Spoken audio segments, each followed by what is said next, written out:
Hello friends, मेरा नाम परम है और आपका स्वागत है आज के वीडियो में जिसमें हम Sandeep Garg chapter number 1 circular flow of income के क्वेश्चन एंड आंसर्स को सॉल्व करेंगे। हमने अपने पिछले 2 वीडियोस में चैप्टर नंबर 1 को वर्ड बाय वर्ड समझा है। इन दोनों वीडियोस के लिंक्स आपको डिस्क्रिप्शन बॉक्स में मिल जाएंगे। चैप्टर 1 में हमने ये सारे टॉपिक्स कवर किए हैं: 4 factors of production, 4 sectors of the economy, stock and flow variables, meaning of circular flow of income, circular flow of income in a 2-sector economy और real and money flow। Stock and flow section के questions हम already stock and flow वाले video में solve कर चुके हैं। आइए अब इस चैप्टर में दिए गए बाकी सभी क्वेश्चन एंड आंसर्स को समझते हैं। मैं संदीप गर्ग का 11th एडिशन यूज़ कर रहा हूँ। हो सकता है अगर आप कोई और एडिशन यूज़ कर रहे हों तो क्वेश्चंस की नंबरिंग में फ़र्क हो। चलिए दोस्तों, सबसे पहले हम हॉट्स यानी कि high order thinking skill questions को एनालाइज करते हैं। ऐसे क्वेश्चंस में आप स्ट्रेट फॉरवर्ड आंसर नहीं लिख सकते हैं। जो कंसेप्ट्स आपने समझे हैं उनको यहाँ पे थोड़ा सा अप्लाई करना पड़ता है। क्वेश्चन नंबर 1 है, in a 2-sector economy, national product is equal to national income, comment। अब दोस्तों ये स्टेटमेंट करेक्ट है। अब सबसे पहले आप ये समझिए कि नेशनल प्रोडक्ट और नेशनल इनकम क्या होता है। इन दोनों कंसेप्ट्स को हम डिटेल में चैप्टर नंबर 2 और चैप्टर नंबर 3 में समझेंगे। यहाँ मैं आपको ब्रीफली समझा देता हूँ। नेशनल प्रोडक्ट का मतलब है एक इकॉनमी में जितने भी गुड्स एंड सर्विसेज बने हैं उनकी मार्केट वैल्यू का सम टोटल। अब मार्केट वैल्यू का मतलब हुआ इन गुड्स एंड सर्विसेज की market price multiplied by their quantity produced. और नेशनल इनकम का मतलब हुआ sum total of factor incomes earned by all factors of production, यानी कि रेंट, वेजेस, इंटरेस्ट और प्रॉफिट का सम टोटल। अब हम ये जानते हैं कि 2 सेक्टर मॉडल में प्रोड्यूसिंग सेक्टर जितने भी गुड्स एंड सर्विसेज बनाता है उसकी वैल्यू को वो फैक्टर इनकम के रूप में हाउस होल्ड सेक्टर को डिस्ट्रीब्यूट कर देता है। फॉर एग्जांपल, अगर प्रोड्यूसिंग सेक्टर 100 रुपये के गुड्स एंड सर्विसेज को बना रहा है जिसे हम वैल्यू एडिशन भी कह सकते हैं, तो वो ये 100 रुपये फैक्टर इनकम जैसे कि रेंट, वेजेस, इंटरेस्ट और प्रॉफिट के रूप में फैक्टर्स ऑफ प्रोडक्शन को दे देता है। अब क्योंकि 2 सेक्टर मॉडल में सिर्फ प्रोड्यूसिंग सेक्टर ही गुड्स बनाता है तो उसके द्वारा की गई वैल्यू एडिशन का सम टोटल को हम नेशनल प्रोडक्ट कहेंगे। इसी तरह हाउस होल्ड सेक्टर द्वारा कमाई गई फैक्टर इनकम के सम टोटल को हम नेशनल इनकम कहेंगे। अब क्योंकि सारा नेशनल प्रोडक्ट नेशनल इनकम में कन्वर्ट हो जाता है, इसलिए हम ये कह सकते हैं कि in a 2 sector economy national product is equal to national income. अगला क्वेश्चन है, flow of income is circular in a 2 sector economy, comment. अब ये स्टेटमेंट भी करेक्ट है। इसके लिए हम सर्कुलर फ्लो ऑफ इनकम का डायग्राम को यहाँ ड्रॉ करेंगे। अब हमने ये समझा था कि सर्कुलर फ्लो के पहले फेज में जो गुड्स एंड सर्विसेज की प्रोडक्शन के बदले फैक्टर इनकम जनरेट होती है वो दूसरे फेज में प्रोड्यूसिंग सेक्टर से हाउस होल्ड सेक्टर को डिस्ट्रीब्यूट होती है और तीसरे फेज में वो फैक्टर इनकम कंजम्पशन एक्सपेंडिचर के रूप में वापस प्रोड्यूसिंग सेक्टर को मिल जाती है। इस तरह फ्लो ऑफ इनकम का सर्कल कंप्लीट हो जाता है। अब क्योंकि ह्यूमन वांट्स अनएंडिंग है, इसलिए उनको पूरा करने के लिए गुड्स एंड सर्विसेज की प्रोडक्शन हमेशा होती रहेगी, जिससे ये सर्कल इसी तरह घूमता रहेगा। क्वेश्चन नंबर 3 इंटरेस्टिंग है। How does real flow consist of factor flow and product flow. अब हम जानते हैं कि रियल फ्लोज 2 प्रकार के होते हैं। एक तो जब house hold sector producing sector को फैक्टर सर्विसेज देता है, अब इसको हम फैक्टर फ्लो भी कह सकते हैं। और दूसरा जब producing sector household sector को गुड्स एंड सर्विसेज बेचता है, अब इसको हम प्रोडक्ट फ्लो भी कह सकते हैं। इसलिए हम ये कह सकते हैं कि रियल फ्लो में फैक्टर फ्लो और प्रोडक्ट फ्लो दोनों शामिल होते हैं। दोस्तों question number flow stock and flow से रिलेटेड है। हम इसे ऑलरेडी स्टॉक एंड फ्लो वाले वीडियो में कवर कर चुके हैं। आइए क्वेश्चन नंबर 5 को देखते हैं। Explain the circular flow of income. अब यहाँ हमको सिर्फ सर्कुलर फ्लो ऑफ इनकम को एक्सप्लेन करना है, तो इसको आंसर करने के लिए आप पहले सर्कुलर फ्लो ऑफ इनकम की डेफिनेशन लिखेंगे, फिर इसके तीनों फेजेस को एक्सप्लेन करेंगे। आप इस पे ये वाला डायग्राम भी बना सकते हैं या फिर ये वाला डायग्राम भी बना सकते हैं।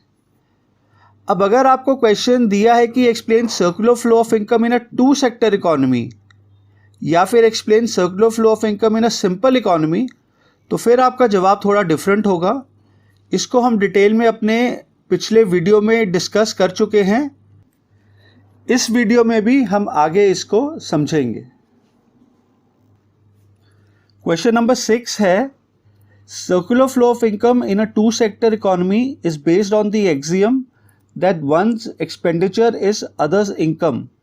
Do you agree with the given statement? Support your answer with valid reasons. इस क्वेश्चन में हमें एक स्टेटमेंट दी गई है कि 2 सेक्टर इकोनॉमी में जो सर्कुलर फ्लो ऑफ इनकम होती है वो इस रूल पे बेस्ड है कि एक बंदे का खर्चा दूसरे बंदे की इनकम होता है। अब क्या हम इस स्टेटमेंट से एग्री करते हैं? जी हाँ, हम इस स्टेटमेंट से एग्री करते हैं। इसके लिए आप सर्कुलर फ्लो ऑफ इनकम की कंक्लूजन्स को याद करिए, जहाँ पे एक कंक्लूजन थी कि consumption expenditure is equal two factor income. अब हम जानते हैं कि हाउस होल्ड सेक्टर जितना पैसा फैक्टर इनकम यानी कि रेंट, वेजेस, इंटरेस्ट और प्रॉफिट के रूप में कमाता है, वो सारे का सारा कंजम्पशन में स्पेंड कर देता है। इसकी एक वजह ये है कि हम ये अज्यूम करते हैं कि हाउस होल्ड्स कोई सेविंग नहीं करते हैं। अब हाउस होल्ड सेक्टर का कंजम्पशन एक्सपेंडिचर प्रोड्यूसिंग सेक्टर की इनकम हुआ, इसलिए हम ये कह सकते हैं कि 2 सेक्टर मॉडल में एक सेक्टर का एक्सपेंडिचर दूसरे सेक्टर की इनकम होगी। दोस्तों अगला सेक्शन एनसीईआरटी क्वेश्चंस का है। यहाँ पे पहला क्वेश्चन है, describe the 4 major sectors in an economy according to the macro economic point of view. तो इसका आंसर सिंपल है।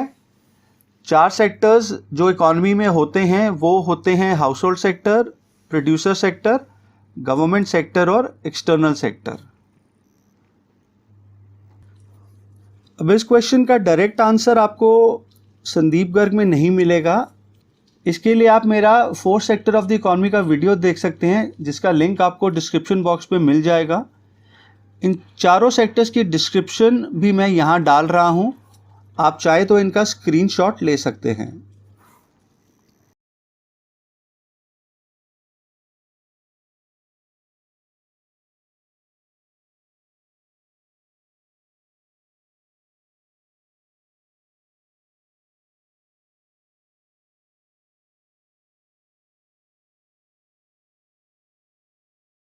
दोस्तों क्वेश्चन नंबर 2 है, what are the 4 factors of production and what are the remunerations to each of these called.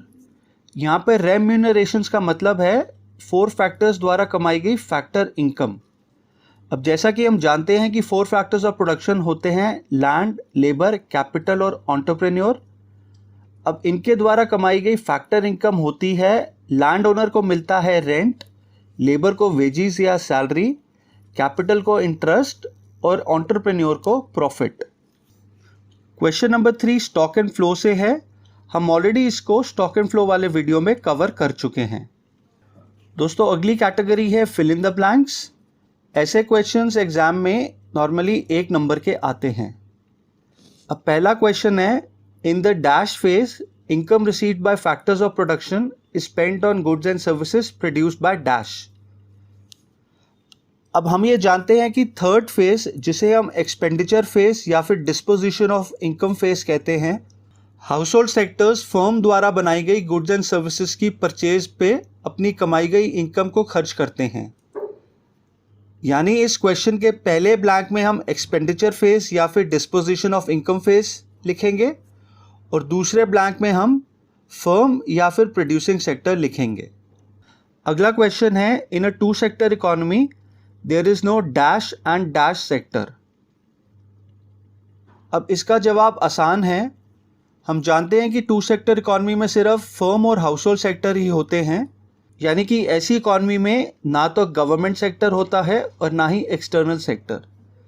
तो इस question का correct answer हुआ, in a two sector economy there is no government and external sector. अब question number 3, 4 और 5 stock and flow के हैं। इन्हें हम ऑलरेडी अपने पिछले वीडियोस में डिस्कस कर चुके हैं। अब क्वेश्चन नंबर 6 है, real flow is also known as dash. अब हम जानते हैं कि रियल फ्लो का ऑल्टरनेटिव नेम फिजिकल फ्लो है, इसीलिए इस क्वेश्चन का करेक्ट आंसर होगा, real flow is also known as physical flow.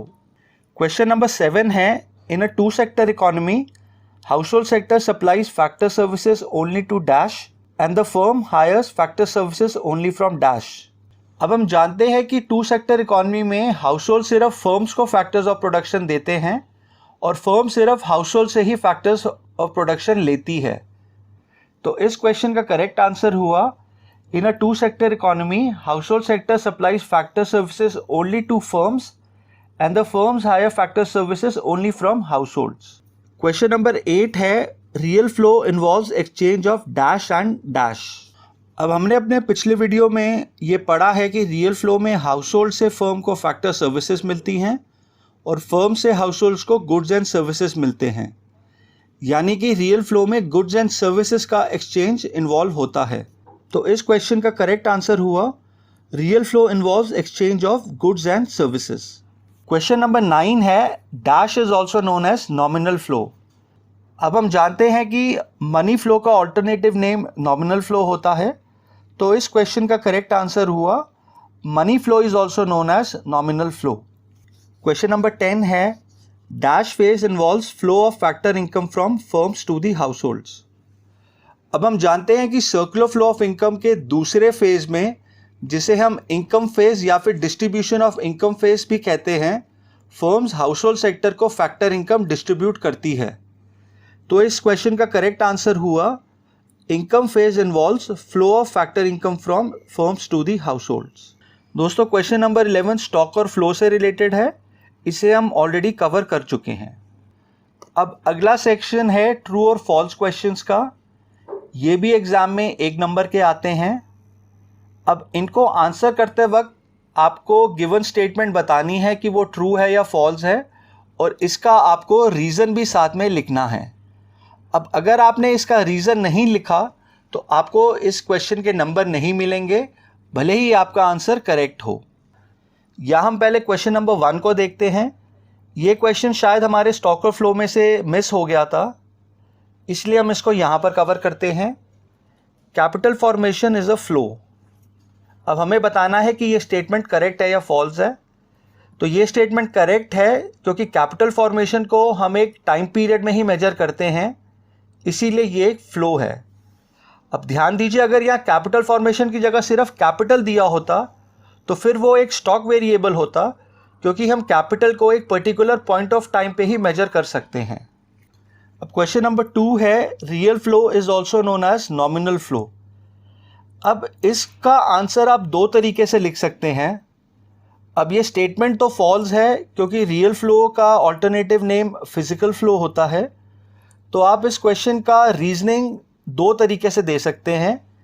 या तो आप लिख सकते हैं the given statement is false because real flow is also known as physical flow, या तो आप लिख सकते हैं the given statement is false because money flow is also known as nominal flow. Question number 3 है, generation and distribution are the 2 phases in a circular flow of income. अब ये statement भी फॉल्स है, क्योंकि हम जानते हैं कि सर्कुलर फ्लो ऑफ इनकम में 2 नहीं बल्कि 3 फेजेस होते हैं, जनरेशन, डिस्ट्रीब्यूशन और डिस्पोजिशन।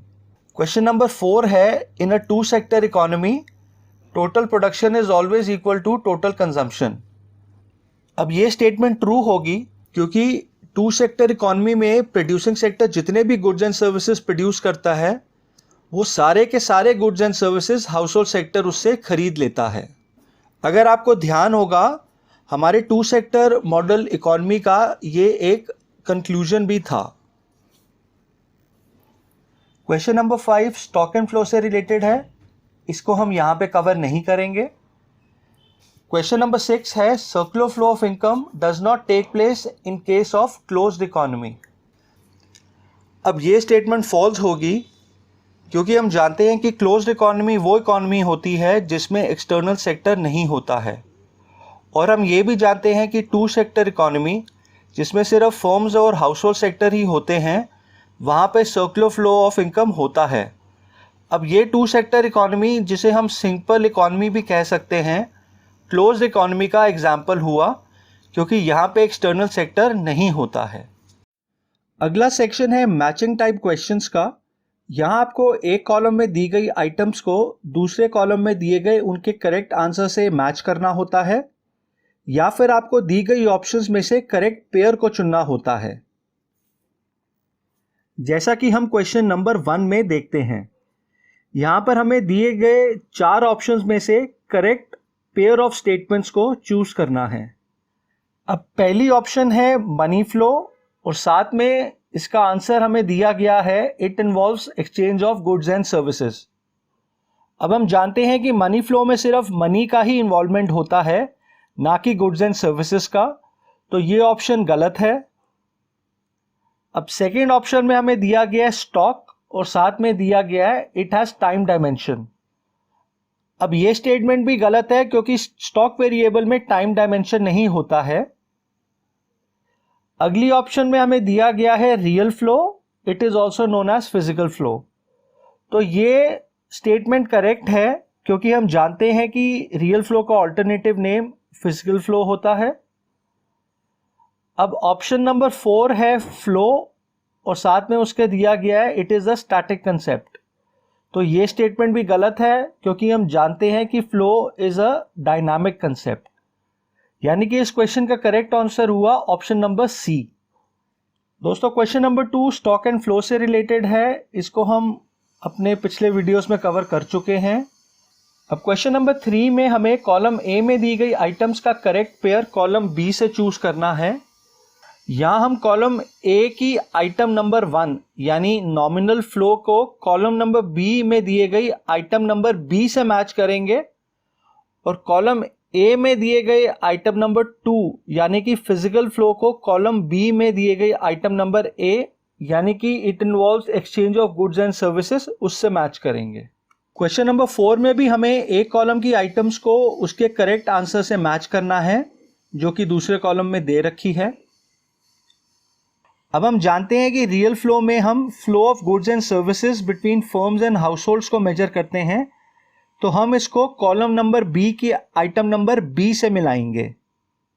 अब हम जानते हैं कि फ्लो वेरिएबल्स को हम एक टाइम पीरियड में ही मेजर कर सकते हैं, तो हम इसको कॉलम बी की आइटम नंबर सी से मैच करेंगे। अब मनी फ्लो का दूसरा नाम नॉमिनल फ्लो भी होता है, तो इसको हम कॉलम बी की आइटम नंबर डी से मैच करेंगे। अब स्टॉक को हम स्टैटिक कंसेप्ट भी कहते हैं, इसलिए हम इसको कॉलम बी में दिए गई ऑप्शन ए से मैच करेंगे। दोस्तों मैचिंग टाइप क्वेश्चंस को आंसर करने का एडवांटेज ये होता है कि लेट से आपको 4 ऑप्शंस में से सिर्फ 3 का आंसर ही आता है, तो चौथी ऑप्शन ऑटोमेटिकली मैच हो जाती है। दोस्तों अगला सेक्शन सबसे फेमस सेक्शन है जो एग्जाम में नॉर्मली 1 नंबर का आता है, जिसे हम MCQ यानी कि मल्टीपल चॉइस क्वेश्चंस भी कहते हैं। अब इसमें एक नया वेरिएंट ऐड हुआ है जिसे हम मल्टीपल रिस्पॉन्स क्वेश्चंस यानी कि MRQ भी कह सकते हैं। इसमें एक से ज़्यादा ऑप्शंस भी ठीक हो सकती हैं, इसलिए ये इंपॉर्टेंट है कि क्वेश्चन पढ़ते वक्त आप ध्यान दें कि आपको क्वेश्चन में MCQ पूछा है या फिर MRQ। यहाँ मैं आपको 2 टिप्स देना चाहता हूँ। पहला, आप आंसर चूज करते वक्त सारी ऑप्शंस को एक एक करके ध्यान से कंसिडर करें, क्योंकि हो सकता है एक से ज़्यादा आंसर करेक्ट हो। और दूसरी टिप ये है कि जिन क्वेश्चंस में ऑल ऑफ अबव या नन ऑफ अबव की ऑप्शन दी जाती है उनको थोड़ा ध्यान से आंसर करें। नॉर्मली ये ऑप्शंस आपको ब्लफ करने के लिए दी जाती हैं। क्वेश्चन नंबर 1 है विच of the following is a phase of circular flow of income. यहाँ हम चारों ऑप्शंस को एक एक करके पढ़ेंगे। अब यहाँ हमें ऑप्शन डी में ऑल ऑफ द अबव भी दिया गया है, ये करेक्ट ऑप्शन भी हो सकती है या फिर आपको ब्लफ करने के लिए भी दी जा सकती है। अब अगर हम पहली 3 ऑप्शंस को ध्यान से पढ़ें तो हम पाएंगे कि ऑप्शन नंबर ए और सी यानी कि जनरेशन फेज़ और डिस्पोजिशन फेज़ करेक्ट ऑप्शंस हैं, पर option number B circulation phase गलत ऑप्शन है क्योंकि ऐसे नाम की कोई भी फेज़ नहीं होती है। तो इस क्वेश्चन का करेक्ट आंसर होगा ऑप्शन ए एंड सी। यहाँ आपको option D all of the above bluff करने के लिए दी गई थी। अगला क्वेश्चन है question number 3, which of the following is not considered a factor income, यानी कि इनमें से कौन सी ऑप्शन फैक्टर इनकम नहीं होती है। अब ऑप्शन ए और डी यानी कि रेंट और प्रॉफिट दोनों फैक्टर इनकम्स होती हैं, यानी कि ये दोनों गलत ऑप्शंस हैं क्योंकि यहाँ हमें बताना है कि कौन सी ऑप्शन फैक्टर इनकम नहीं है। ऑप्शन बी पॉकेट मनी है जो कि फैक्टर इनकम नहीं होती है, यानी कि ये करेक्ट ऑप्शन है। इसी तरह ऑप्शन सी यानी कि गिफ्ट्स फ्रॉम अब्रॉड भी फैक्टर इनकम नहीं होती है, इसलिए ये भी करेक्ट ऑप्शन है। तो इस क्वेश्चन का करेक्ट आंसर हुआ ऑप्शन बी और ऑप्शन सी। अगला क्वेश्चन है क्वेश्चन नंबर 4। यहाँ हमें बताना है कि 2 सेक्टर इकॉनमी में कौन से सेक्टर्स होते हैं। अब हम जानते हैं कि 2 सेक्टर इकॉनमी एक सिंपल इकॉनमी होती है जहाँ पर सिर्फ हाउस होल्ड्स और फर्म सेक्टर ही होते हैं। ये दोनों सेक्टर्स हमें ऑप्शन नंबर ए में मिलते हैं, तो इस क्वेश्चन का करेक्ट आंसर हुआ ऑप्शन नंबर ए। क्वेश्चन नंबर 5 और 6 दोनों स्टॉक एंड फ्लो से रिलेटेड हैं, इन्हें हम यहाँ पर कवर नहीं करेंगे। क्वेश्चन नंबर 7 है real flow is also known as. अब ऑप्शन नंबर ए है नॉमिनल फ्लो, ये गलत ऑप्शन है। ऑप्शन नंबर बी है फिजिकल फ्लो, ये करेक्ट ऑप्शन है। Option number C money flow, ये भी गलत ऑप्शन है। और option number D both A and B, ये भी गलत ऑप्शन है। तो इस क्वेश्चन का करेक्ट आंसर हुआ option number B physical flow. Question number 8 है विच of the following sector is not included in the 2 sector economy. अब हम जानते हैं कि 2 सेक्टर इकॉनमी में सिर्फ हाउस होल्ड और फर्म सेक्टर ही होते हैं, तो इस क्वेश्चन का करेक्ट आंसर हुआ ऑप्शन नंबर सी फॉरेन और option number D government. Question number 9 है money flow involves exchange of. अब पहली ऑप्शन है गुड्स एंड सर्विसेज, ये गलत ऑप्शन है। ऑप्शन नंबर बी है गिफ्ट्स, ये भी गलत ऑप्शन है। ऑप्शन नंबर सी है मनी, ये करेक्ट ऑप्शन है क्योंकि हम जानते हैं कि मनी फ्लो में सिर्फ मनी का ही एक्सचेंज होता है। Option number D none of these, ये भी गलत ऑप्शन है। तो इस क्वेश्चन का करेक्ट आंसर हुआ option number C. Question number 10 है real flow refers to the flow of factor services from dash. अब ये क्वेश्चन 2 सेक्टर मॉडल के कंटेक्स्ट में है और हम जानते हैं कि फैक्टर सर्विसेज हाउस होल्ड से फर्म सेक्टर को जाता है, इसलिए इस क्वेश्चन का करेक्ट आंसर हुआ ऑप्शन नंबर बी। वैसे अगर 2 सेक्टर मॉडल का कंटेक्स्ट नहीं दिया गया होता तो ऑप्शन डी भी करेक्ट ऑप्शन हो सकता था। अगला क्वेश्चन है question number 11, in a closed economy dash is not included. अब हम जानते हैं क्लोज्ड इकोनॉमी में एक्सटर्नल सेक्टर नहीं होता है, तो इस क्वेश्चन का करेक्ट आंसर हुआ option number D foreign sector. Question number 12 and 13 stock और फ्लो से रिलेटेड है, हम इन्हें पहले कवर कर चुके हैं। क्वेश्चन नंबर 14 में हमें बताना है कि दिए गए 4 डायग्राम्स में से कौन सा डायग्राम रियल फ्लो को करेक्टली रिप्रेजेंट करता है।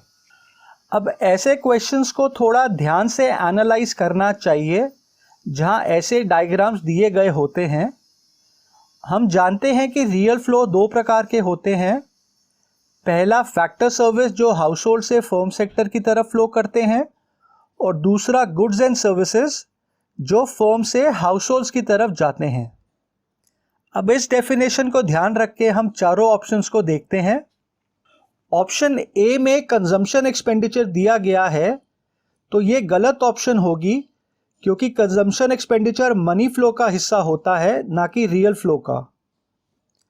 ऑप्शन बी में goods and services household sector से फर्म सेक्टर को जा रहे हैं, जो कि गलत है क्योंकि goods and services firm sector से हाउस होल्ड सेक्टर को जाते हैं, ना कि इसके उलट, यानी कि ये ऑप्शन भी गलत है।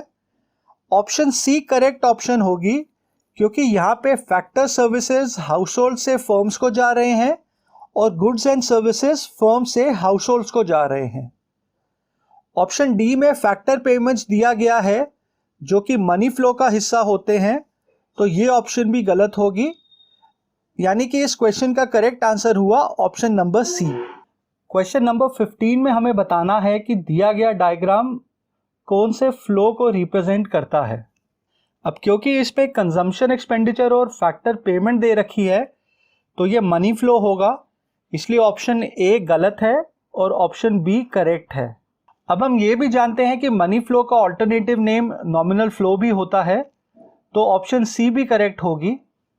अब ये दोनों ऑप्शंस बी और सी की ऑप्शन हमें ऑप्शन नंबर डी में दे रखी है, यानी कि इस क्वेश्चन का करेक्ट आंसर होगा option number D.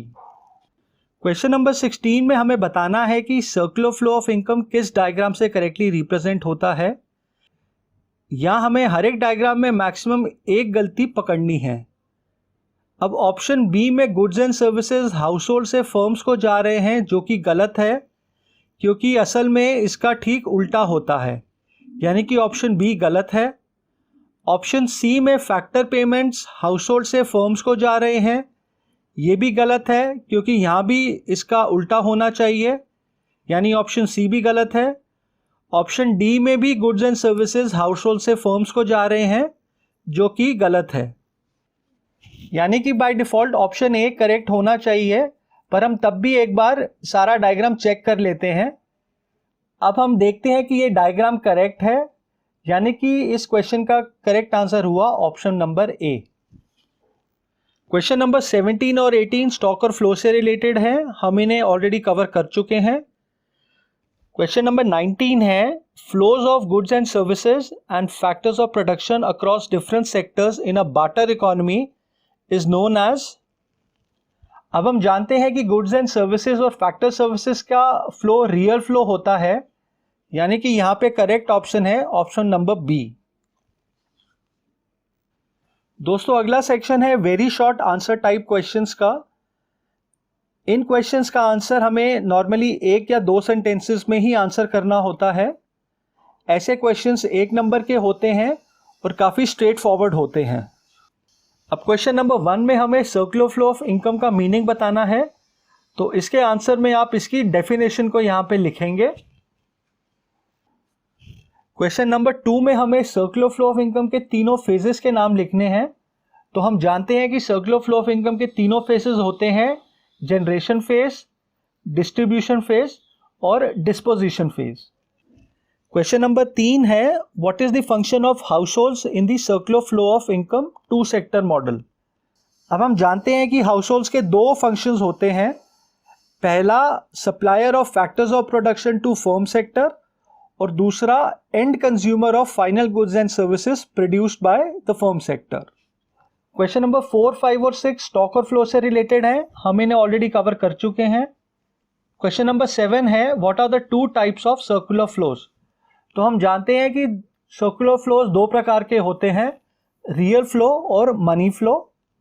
Question number 8 में हमें रियल फ्लो या फिर फिजिकल फ्लो का मतलब बताना है, तो यहाँ पे आप इसकी डेफिनेशन लिखेंगे। क्वेश्चन नंबर 9 में आपको नॉमिनल फ्लो को डिफाइन करना है। अब हम जानते हैं कि नॉमिनल फ्लो मनी फ्लो का ऑल्टरनेटिव नेम है, तो यहाँ पे आप मनी फ्लो की डेफिनेशन लिखेंगे। क्वेश्चन नंबर 10 है name the two sectors in which real flow takes place in a simple economy. तो इसका आंसर सिंपल है, हाउस होल्ड सेक्टर और firm sector. Household sector से फर्म सेक्टर की तरफ फैक्टर सर्विसेज का रियल फ्लो होता है और फर्म सेक्टर से हाउस होल्ड सेक्टर की तरफ गुड्स एंड सर्विसेज का रियल फ्लो होता है। क्वेश्चन नंबर 11 भी स्टॉक एंड फ्लो का है, हम इसको भी ऑलरेडी अपने पिछले वीडियोस में कवर कर चुके हैं। अगला section short answer type questions का है, जो या तो 3 या 4 नंबर के होते हैं। क्वेश्चन नंबर 1 है explain the circular flow of income. हम इसको ऑलरेडी हॉट सेक्शन के क्वेश्चन नंबर 5 में कवर कर चुके हैं। क्वेश्चन नंबर 2 है what are the different phases of circular flow of income. तो यहाँ आप सर्कुलर फ्लो ऑफ इनकम के तीनों फेजेस यानी कि जनरेशन फेज, डिस्ट्रीब्यूशन फेज और डिस्पोजिशन फेज को एक्सप्लेन करेंगे और साथ में इसका डायग्राम भी बनाएंगे। क्वेश्चन नंबर 3 है, what is meant by circular flow of income, also distinguish between real flow and money flow. तो सर्कुलर फ्लो ऑफ इनकम के मीनिंग में आप उसकी डेफिनेशन लिख सकते हैं। रियल फ्लो और मनी फ्लो में आप इन दोनों के डिफरेंसेस को लिखेंगे, जिन्हें हम ऑलरेडी पिछले वीडियोस में कवर कर चुके हैं। अब इस सेक्शन का क्वेश्चन नंबर 4 है, households and firms depend on each other in the circular flow of income, justify the statement in case of a 2 sector model. अब इस क्वेश्चन के जवाब में आप circular flow of income in a 2 sector model में दिए गई assumptions के पहले 4 पॉइंट्स को लिखेंगे और साथ में इसका डायग्राम भी ड्रॉ करेंगे। यहाँ पर मैं इसको ब्रीफली एक्सप्लेन कर देता हूँ। अब हम जानते हैं कि 2 सेक्टर मॉडल में सिर्फ 2 सेक्टर्स ही होते हैं, हाउसहोल्ड्स एंड फर्म्स, और ये दोनों सेक्टर्स एक दूसरे पे डिपेंडेंट होते हैं। हाउसहोल्ड सेक्टर फर्म सेक्टर को अपने फैक्टर्स ऑफ प्रोडक्शन सप्लाई करता है और उनके बनाए गए गुड्स को कंज्यूम करता है। इसी तरह फर्म सेक्टर हाउसहोल्ड सेक्टर से फैक्टर्स ऑफ प्रोडक्शन हायर करता है और अपने बनाए गए गुड्स सिर्फ और सिर्फ उन्हीं को बेचता है। इससे हम कह सकते हैं कि 2 सेक्टर मॉडल में हाउसहोल्ड और फर्म्स एक दूसरे पर इंटरडिपेंडेंट होते हैं। Question number 5 stock and flow से रिलेटेड है, हम इसको ऑलरेडी कवर कर चुके हैं।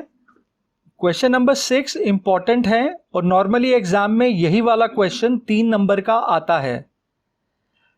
Discuss briefly the circular flow of income in a 2 sector economy with the help of a suitable diagram. बल्कि 2020 के CBSE दिल्ली के पेपर में ये आया भी था। जैसा कि हमने अपने पिछले वीडियो में डिस्कस किया था, इस क्वेश्चन का आंसर आप 4 पार्ट्स में लिखेंगे। सबसे पहले आप 2 सेक्टर इकोनॉमी को एक्सप्लेन करेंगे, फिर इस मॉडल में जो हम कुछ एजम्पशंस करते हैं उसको आप एक्सप्लेन करेंगे। तीसरे पार्ट में आप इसका डायग्राम ड्रॉ करेंगे और उसको एक्सप्लेन करेंगे और फाइनली आप circular flow in a 2 sector model की कंक्लूजन्स को लिखेंगे। दोस्तों अगला सेक्शन है लॉन्ग आंसर टाइप क्वेश्चंस का। ये नॉर्मली 6 नंबर के आते हैं एग्जाम में, जिन्हें हमें 100 वर्ड्स में आंसर करना होता है। या हम पहले क्वेश्चन नंबर 2 को देखते हैं, describe the circular flow of income in a 2 sector economy without financial markets. तो ये हम already short answer type questions में क्वेश्चन नंबर 6 में डिस्कस कर चुके हैं। क्वेश्चन नंबर 1 है, briefly explain the money flow and the real flow of income.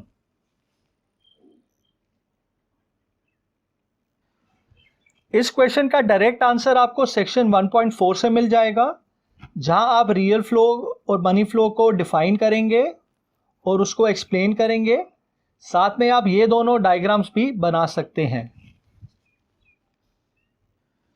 तो चलिए दोस्तों, इसी के साथ हमारा चैप्टर नंबर 1 कंप्लीट होता है। मुझे उम्मीद है आपको सारे पॉइंट्स क्लियर हो गए होंगे। अगर आपको किसी पॉइंट पे अभी भी डाउट है तो आप कमेंट सेक्शन में लिखिएगा, मैं इसको ज़रूर क्लैरिफाई करूँगा। हम अगले वीडियो में संदीप गर्ग चैप्टर नंबर 2 को स्टार्ट करेंगे। ये थोड़ा बड़ा चैप्टर है, इसलिए इसको हम 3 पार्ट्स में कवर करेंगे। हम हर एक सेक्शन को वर्ड बाय वर्ड भी समझेंगे और उसके दिए गए क्वेश्चंस को भी सॉल्व करेंगे। तो फाइनली दोस्तों, अगर आपको वीडियो इन्फॉर्मेटिव लगा है तो आप इसको लाइक कीजिए, अपने दोस्तों में इसे शेयर कीजिए, चैनल को सब्सक्राइब कीजिए और बेल बटन को क्लिक कीजिएगा ताकि आपको मेरे अगले वीडियो का नोटिफिकेशन मिल सके। Thank you and have a nice day.